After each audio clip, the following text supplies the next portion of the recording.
Welcome dear students. आज हम अध्याय 3 समकालीन दक्षिण एशिया के पार्ट 2 को आपके साथ डिस्कस करेंगे। आशा है आप पूरे ध्यान से, पूरे मनोयोग से इसको देखेंगे और समझने का प्रयास करेंगे।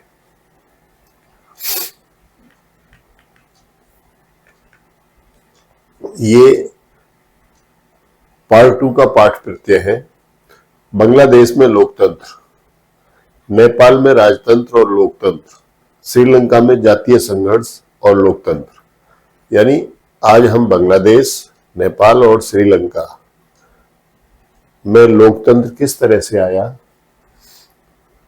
इस विषय की जानकारी करेंगे। बांग्लादेश में लोकतंत्र 1947 से 1971 तक बांग्लादेश पाकिस्तान का अंग था। 1947 से जब से भारत और पाकिस्तान आजाद हुए, तब से जहां आजकल बांग्लादेश है वहां पूर्वी पाकिस्तान था और जहां आजकल पाकिस्तान है वो पश्चिमी पाकिस्तान था। तो 1947 से आजाद होने के बाद 1971 तक बांग्लादेश पाकिस्तान का ही अंग था, यानी इसे पूर्वी पाकिस्तान कहा जाता था। इस क्षेत्र के लोग बस पश्चिमी पाकिस्तान के दबदबे और अपने ऊपर उर्दू भाषा को लादने के खिलाफ थे। इस क्षेत्र की सबसे बड़ी समस्या क्या थी कि जो पश्चिमी पाकिस्तान के लोग थे, ज्यादातर सत्ता उनके हाथ में रहती थी और वो लोग अपने यहाँ की उर्दू भाषा को इनके ऊपर लादना चाहते थे। इनको शासन में कोई हिस्सेदारी नहीं देते थे पूर्वी पाकिस्तान के लोगों को। पूर्वी पाकिस्तान में यानी जहां आजकल बांग्लादेश है, वहां पर बंगला भाषा बोली जाती है। तो वो उर्दू भाषा को ऐसा मान के चलते थे कि ये हमारे ऊपर थोपी जा रही है, तो वो इसके खिलाफ रहते थे। इसलिए पाकिस्तान के निर्माण के तुरंत बाद यहाँ के लोगों ने दुर्व्यवहार के खिलाफ विरोध जताना शुरू कर दिया। ठीक है, तो जैसे ही पाकिस्तान का निर्माण हुआ था, तो पूर्वी पाकिस्तान के लोगों ने अपना विरोध जताना शुरू कर दिया कि पश्चिमी पाकिस्तान के लोग पूर्वी पाकिस्तान को ज्यादा महत्व नहीं देते हैं। इस क्षेत्र की जनता ने प्रशासन में अपना न्यायोचित प्रतिनिधित्व तथा राजनीतिक सत्ता में समुचित हिस्सेदारी की मांग उठाई। ठीक है, क्योंकि ये पूर्वी पाकिस्तान था, वो पश्चिमी पाकिस्तान था। तो इस क्षेत्र के शासन, इस क्षेत्र की जो जनता थी, उसने भी कहा कि भाई प्रशासन में हमें भी समुचित हिस्सेदारी मिलनी चाहिए। इसका नेतृत्व शेख मुजीबुर रहमान ने किया। शेख मुजीबुर रहमान ने पूर्वी पाकिस्तान में इस तरह का एक अपनी मांग उठाई, अपना एक संगठन बनाया और उसके आधार पर उन्होंने अपनी मांग उठाई कि हमें सत्ता में प्रतिनिधित्व दिया जाए। ठीक है, और जो हिस्सेदारी है वो हमारी भी नियत होनी चाहिए। तो पूर्वी क्षेत्र के लिए भी उन्होंने स्वायत्तता की मांग की। उन्होंने कहा कि पूर्वी पाकिस्तान को कुछ अधिकार ऐसे दिए जाए जिससे कि वो स्वायत्त नजर आए।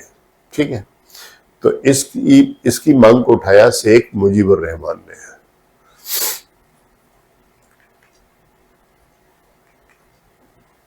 हाँ।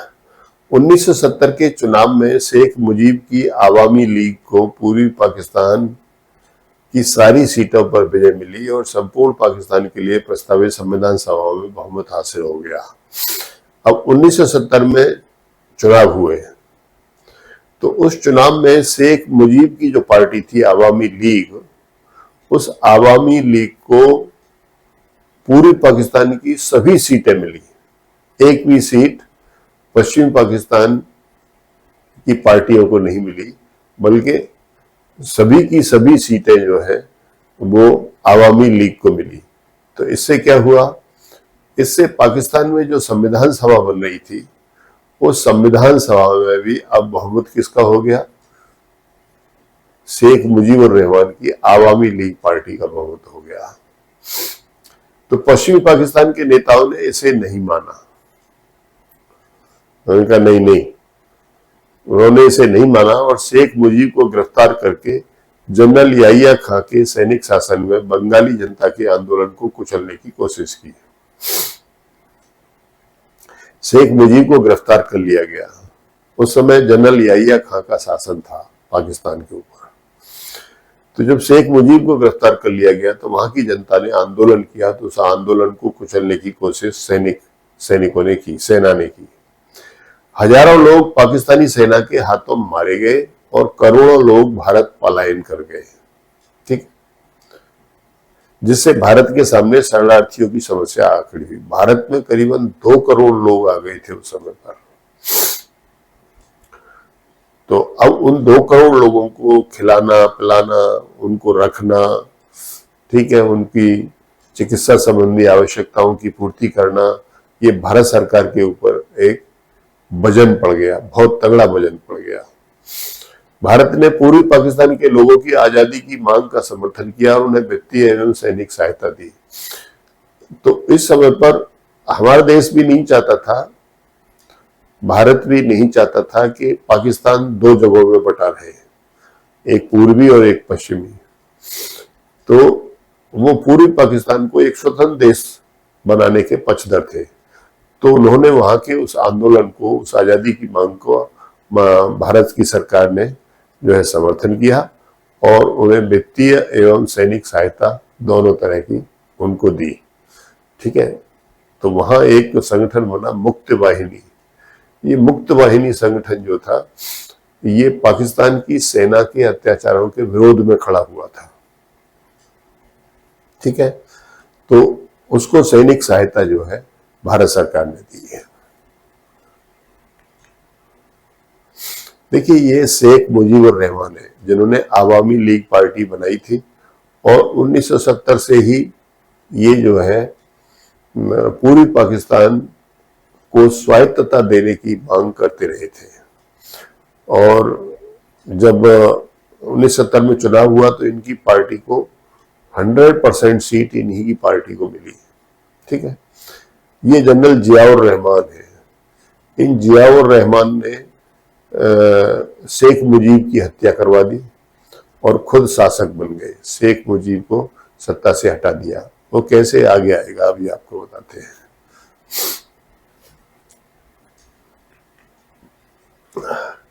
इसके परिणाम स्वरूप 1971 में भारत और पाकिस्तान के बीच युद्ध छिड़ गया। 1971 में भारत और पाकिस्तान के बीच युद्ध छिड़ गया। भारत ने पूर्वी पाकिस्तान के आंदोलन को समर्थन दिया।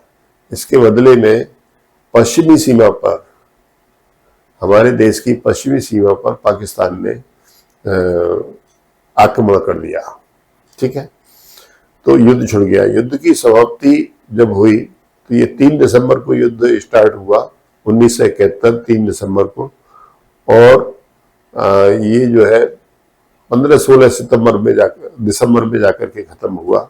14-15 दिन ये युद्ध चला और इस युद्ध की समाप्ति पूर्वी पाकिस्तान की समाप्ति थी और वहां पर एक नया देश बना जिसे बांग्लादेश कहा गया।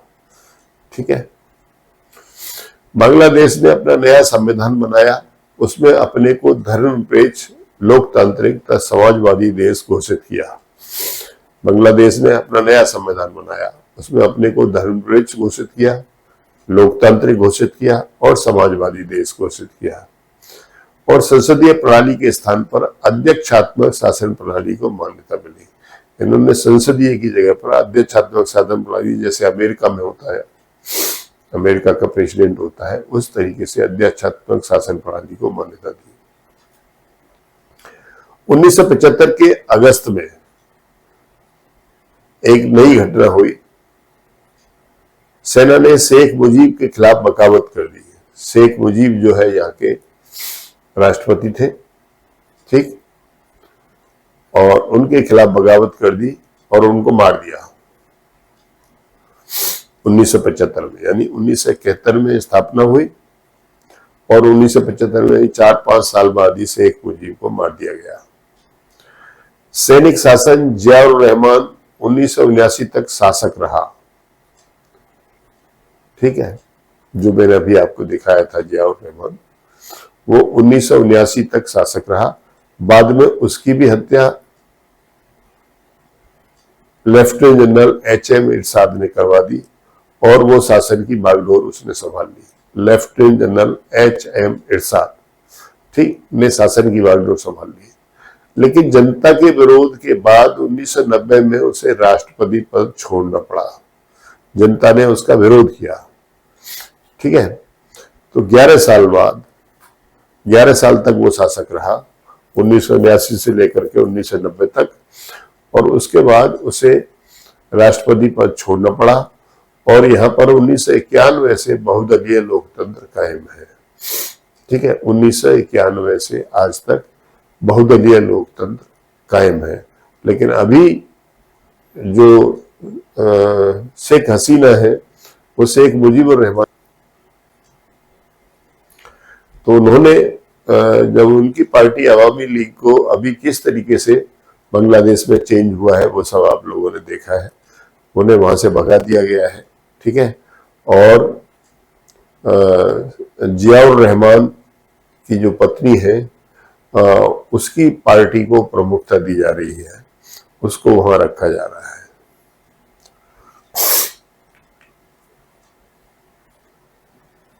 तो इस तरह से बांग्लादेश का जो है वो लोकतंत्र तक किस तरीके से आया, बांग्लादेश का निर्माण किस तरह से हुआ, ये सब आपने देखा। बांग्लादेश किस तरह से पश्चिमी पाकिस्तान से अलग होकर के एक अलग देश बना। पहले ये पूर्वी पाकिस्तान कहलाता था और ये पाकिस्तान का ही एक भाग था। ठीक है, भारत सरकार नहीं चाहती थी कि उसके दोनों तरफ पे पाकिस्तान रहे, इसलिए उसने इस आंदोलन में अपना हिस्सा बटाया वहां के लोगों के साथ और उसे स्वतंत्र देश घोषित करा दिया। अब नेपाल को देखते हैं। नेपाल में राजतंत्र और लोकतंत्र दोनों ही रहे हैं। नेपाल एक हिंदू राज्य था। पूरी दुनिया में धरती के ऊपर एकमात्र हिंदू राज्य नेपाल ही था। यहां आधुनिक काल में कई सालों तक संवैधानिक राजतंत्र रहा। बड़ी राजनीतिक पार्टियां और आम जनता ज्यादा खुले और उत्तरदायी शासन की आवाज उठाते रहे। यह राजा का शासन था। ठीक, नेपाल में। और जो राजनीतिक पार्टियां थी वे ज्यादा खुले और उत्तरदायी शासन की मांग करते रहे। राजा ने सेना की सहायता से शासन पर पूरा नियंत्रण कर लिया और नेपाल में लोकतंत्र की राह अवरुद्ध हो गई। ठीक है, लेकिन राजा ने क्या किया, यहाँ अपनी सेना की सहायता ली और लोकतंत्र का जो आंदोलन उठ रहा था उसको दबा दिया गया और वो जो है पूरी रूप से सेना की सहायता से सत्ता पर बैठ गया। एक मजबूत आंदोलन की चपेट में आकर राजा ने 1990 में लोकतांत्रिक संविधान की मांग मान ली। अब एक मजबूत आंदोलन खड़ा हुआ नेपाल में, तो 1990 में क्या हुआ, लोकतांत्रिक संविधान बनाने की जो मांग थी वो राजा ने मान ली। ठीक है, अब 1990 के दशक में नेपाल के माओवादी अनेक हिस्सों में अपना प्रभाव जमाने में कामयाब हो गए। माओवादी ये एक राजनीतिक दल था। ठीक, नेपाल का एक राजनीतिक दल था जो चीन के समर्थन से अपना आंदोलन कर रहा था। ठीक है, तो 1990 के दशक में नेपाल के माओवादी अनेक हिस्सों में अपना प्रभाव जमाने में कामयाब हो गए और राजा के खिलाफ सशस्त्र विद्रोह कर दिया। ठीक है, तो जिससे राजा की सेना, लोकतंत्र समर्थक और माओवादियों के बीच त्रिकोणीय संघर्ष जारी रहा। अब त्रिकोणीय संघर्ष हो गया। पहले से जो लोकतंत्र समर्थक थे वो आंदोलन कर ही रहे थे, माओवादी भी अब अपना सशस्त्र आंदोलन करने लगे और राजा की तरफ से उसका सेना जो है इस आंदोलन को दबा रही थी। ये देखिए, ये नेपाल के महाराजा हैं ज्ञानेंद्र। ठीक, ये सत्ता पर उस समय पर काबिज थे, यही राज्य कर रहे थे महाराजा ज्ञानेंद्र। 2002 में राजा ने संसद को भंग कर दिया, सरकार को गिरा दिया। लेकिन अप्रैल 2006 में देशव्यापी लोकतंत्र समर्थक आंदोलन से बाध्य होकर राजा ज्ञानेंद्र ने संसद को बहाल कर दिया, क्योंकि इस प्रदर्शन में 7 दलों का गठबंधन शामिल था। तो जो लोकतांत्रिक आंदोलन वहां हो रहे थे, उस लोकतांत्रिक आंदोलनों को ध्यान में रखते हुए पहले तो 2002 में राजा ने संसद को भंग कर दिया, लेकिन जब आंदोलन बड़े स्तर पर उठा तो 2006 में देशव्यापी लोकतंत्र समर्थक प्रदर्शन से बाध्य होकर राजा ज्ञानेंद्र ने संसद को फिर बहाल कर दिया, क्योंकि इस प्रदर्शन में 7 दलों का गठबंधन शामिल था। तो इस प्रकार आप देखिए कि राजतंत्र से प्रजातंत्र तक नेपाल किस तरह से आ रहा है। अब नेपाल में लोकतंत्र की आमद मुकम्मल हो गई है, यानी अब वह पूरी तरीके से लोकतंत्र आ गया है। वो संविधान लिखने के लिए संविधान सभा का गठन हुआ। माओवादियों ने भी क्या किया है, सशस्त्र संघर्ष की राह छोड़ दी है और वे संविधान में मूलगामी सामाजिक आर्थिक पुनर्रचना के कार्यक्रम को शामिल कराना चाहते हैं। ठीक है। 2008 में नेपाल में राजतंत्र खत्म हो गया और लोकतांत्रिक गणराज्य बन गया। 2015 में नेपाल ने नया संविधान अपनाया है। तो 2015 से नेपाल जो है नए संविधान के अनुसार चल रहा है और 2008 में वहां पर राजतंत्र पूरी तरह से खत्म हो गया। ठीक है। लोकतांत्रिक गणराज्य वो बन गया है नेपाल और 2015 में उन्होंने नया संविधान बनाया है और उसके आधार पर वो लोकतंत्र की व्यवस्था को अनुकरण कर रहे हैं। अब देखिए ये श्रीलंका में जातीय संघर्ष और लोकतंत्र। तो अभी आपने देखा, सबसे पहले आपने देखा कि बांग्लादेश का निर्माण कैसे हुआ। बांग्लादेश पूर्वी पाकिस्तान था। ठीक। वहां किस तरह से वहां की जनता ने आवाज उठाई पश्चिमी पाकिस्तान के विरोध में, उसका नेतृत्व किया शेख मुजीबुर रहमान ने और अंत में 1971 के युद्ध के बाद में बांग्लादेश पूर्वी पाकिस्तान बांग्लादेश के रूप में एक नया देश बना। ठीक है। फिर आपने देखा नेपाल पहले एक राजतंत्र था, वहां राजा का शासन था, लेकिन वहां लोकतंत्र समर्थक लोग जो है वो अपनी आवाज उठा रहे थे और वो ज्यादा खुलेपन की और उत्तरदायी शासन की मांग करते थे। तो राजा जो है वो देखता रहा जब बहुत बड़े स्तर पर ये आंदोलन, पहले त्रिकोणीय संघर्ष भी हुआ माओवादियों में, सेना में और लोकतंत्र समर्थकों में। उसके बाद में फिर 7 दलों का एक संगठन जो है वो प्रजातंत्र के पक्ष में था, तो फिर वहां लोकसभा को बहाल किया गया और बहाल करने के बाद में वहां पर नया संविधान बना और 2008 में वहां राजतंत्र समाप्त हो गया। अब वहां लोकतांत्रिक शासन है और 2015 में नेपाल ने अपना नया संविधान बना लिया है। अब हम श्रीलंका के बारे में देखते हैं। श्रीलंका में जातीय संघर्ष और लोकतंत्र। 1948 की आजादी के बाद से श्रीलंका में लोकतंत्र कायम है। 1948 में श्रीलंका आजाद हुआ। भारत और पाकिस्तान 1947 में आजाद हुए, तो भारत और पाकिस्तान से 1 साल बाद जो है श्रीलंका आजाद हुआ। लेकिन उसके सामने एक कठिन चुनौती है, उसे जातीय संघर्ष का सामना करना पड़ रहा है। श्रीलंका में जातीय संघर्ष है, यानी 2 नरवंश के लोग वहां रहते हैं और उनमें आपस में संघर्ष है। एक सिंगली है जो 80% है वहां पर और एक तमिल है जो 20% है। तो इन तमिलों में और सिंगलियों में वहां संघर्ष होता रहता है। तो आजादी के बाद से ही श्रीलंका की राजनीति पर बहुसंख्यक सिंगलीय समुदाय के हितों की नुमाइंदगी करने वालों का दबदबा रहा है, क्योंकि वो 80% जनसंख्या है सिंगलियों की, तो उसके ही हितों की रक्षा करने वाले जो लोग हैं वही वहां की सत्ता में आते हैं। ये लोग भारत छोड़कर श्रीलंका आवासी एक बड़ी तमिल आबादी के खिलाफ है, क्योंकि तमिल लोग आजादी के बाद भी बसते जा रहे हैं। तो तमिल लोग जो है तमिलनाडु से तमिल लोग श्रीलंका में जाकर के बसते जा रहे हैं, जिसका सिंगली लोग विरोध करते हैं। ठीक है। और वो तमिलों को किसी प्रकार का कोई अधिकार नहीं देना चाहते। सिंगली राष्ट्रवादियों का मानना है कि श्रीलंका सिर्फ सिंगली लोगों का है, इसलिए तमिलों के साथ कोई रियायत नहीं बरती जानी चाहिए, क्योंकि तमिल लोग तो तमिलनाडु से जा करके वहां बस रहे हैं आजादी के बाद से बस रहे हैं और आज भी बसते चले जा रहे हैं। लेकिन सिंगली लोग तो वहां के मूल निवासी हैं, ठीक है। तो वो लोग नहीं चाहते कि तमिलों को किसी प्रकार की कोई सुविधा दी जाए, क्योंकि तमिल उस श्रीलंका के लोग हैं ही नहीं। देखिए, ये वेलुपिल्लई प्रभाकरन है, ये तमिलों का नेता था। इसने एक संगठन बनाया, liberation tigers of Tamil Eelam, ठीक है, जिसको लिट्टे कहते थे। वो इसने बनाया और उसे बनाने के बाद इसने श्रीलंका में सशस्त्र जो है आंदोलन शुरू कर दिया और इसने उत्तरी जो श्रीलंका है उस पर अपना कब्जा जमा लिया और उसे अपना देश बनाना चाहा। लेकिन अब ये वेलुपिल्लई प्रभाकरन जो है मार दिया गया, ठीक है, वहां की सेना के द्वारा, और लिट्टे को समाप्त कर दिया गया है। तो अम्मा लिट्टे नाम का कोई संगठन नहीं है।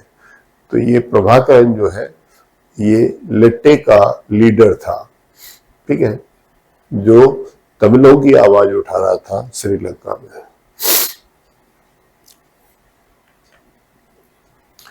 तमिलों के प्रति उपेक्षा भरे बर्ताव से एक उग्र तमिल राष्ट्रवाद की आवाज बुलंद हो गई है और 1983 के बाद liberation tigers of Tamil Eelam यानी लिट्टे ने श्रीलंका की सेना के साथ सशस्त्र संघर्ष किया। वे तमिल ईलम अर्थात अलग देश की मांग कर रहे थे। ईलम कहते हैं देश को, तमिल ईलम मतलब तमिलों का देश। तो अलग देश की मांग कर रहे थे वो, और इनका लीडर था प्रभाकरन। श्रीलंका की समस्या भारतवंशी लोगों से जुड़ी थी, क्योंकि तमिलनाडु के रहने वाले हैं तमिल लोग। जब उनके ऊपर कोई अत्याचार वहां होता है, जब उनके ऊपर ज्यादा सप्रेशन होता है, तो वहां की जनता जो है वो भारत सरकार से कहती है कि भारत सरकार उसमें हस्तक्षेप करे। तो श्रीलंका की समस्या भारतवंशी लोगों से जुड़ी थी, इसलिए तमिल जनता ने भारत सरकार पर दबाव डाला कि वह श्रीलंका में तमिलों के हितों की रक्षा करे, ठीक है। तमिलनाडु की जो जनता है उसने भारत सरकार से कहा कि वो तमिलों के हितों की रक्षा के लिए श्रीलंका में कुछ करे। अंत में 1987 में भारत सरकार श्रीलंका के तमिल मसले में प्रत्यक्ष रूप से शामिल हो गई, ठीक है, और श्रीलंका से एक समझौता किया और रिश्ते सामान्य करने के लिए भारतीय सेना वहां पर भेज दी। तो 1987 में भारत सरकार ने श्रीलंका के साथ एक समझौता किया कि वह तमिलों में शांति स्थापित करेगी और उसके लिए उसने अपनी सेना वहां पर भेज दी। लेकिन भारतीय सेना तमिलों में फंस गई, ठीक है। वहां का माहौल इसी तरह का था कि वह भारतीय सेना जो है बुरी तरह से परेशान हो गई और उसकी जो उपस्थिति थी वो श्रीलंका की जनता को भी पसंद नहीं आई, क्योंकि श्रीलंका की जनता भी नहीं चाहती थी कि भारत की सेना यहाँ पर आए और वो यहाँ पर अपना शांति स्थापित करे। तो 1989 में क्या हुआ कि भारत सरकार ने अपनी जो सेना थी उसे वापस बुला लिया, ठीक है। तो इसका कोई हल निकला नहीं। अब देखिए, ये राजपक्षे है जो एक वेलेंसिंग बात पकड़े हुए हैं, ठीक है। राजपक्षे वहां के राष्ट्रपति थे, ठीक है। तो उनके जो वेलेंसिंग बार है उसके दोनों तरफ, अब देखिए, एक तरफ टाइगर है और एक तरफ लाइन है। तो लाइन सिंगली का रूप है और टाइगर लिट्टे का रूप है। तो वो दोनों में राजपक्षे जो है दोनों में संतुलन बिठाने की कोशिश कर रहे हैं, ठीक है। लेकिन इससे पता चलता है कि इन दोनों में आपस में काफी संघर्ष है, काफी दुविधा है। तो जो श्रीलंका का जो नेतृत्व होता है उसके सामने ये समस्या खड़ी रहती है कि वो तमिलों की तरफ ध्यान दे या सिंगलियों की तरफ, क्योंकि वो चुन के तो आता है सिंगलियों की तरफ से और फिर उन्हें तमिलों की तरफ भी ध्यान देना होता है। तो ये इस कार्टून में दिखाया गया है कि श्रीलंका के राष्ट्रपति जो राजपक्षे हैं वो सिंगली यानी लाइन और तमिल यानी टाइगर इनमें आपस में बैलेंस बिठाने का प्रयास करते रहते हैं।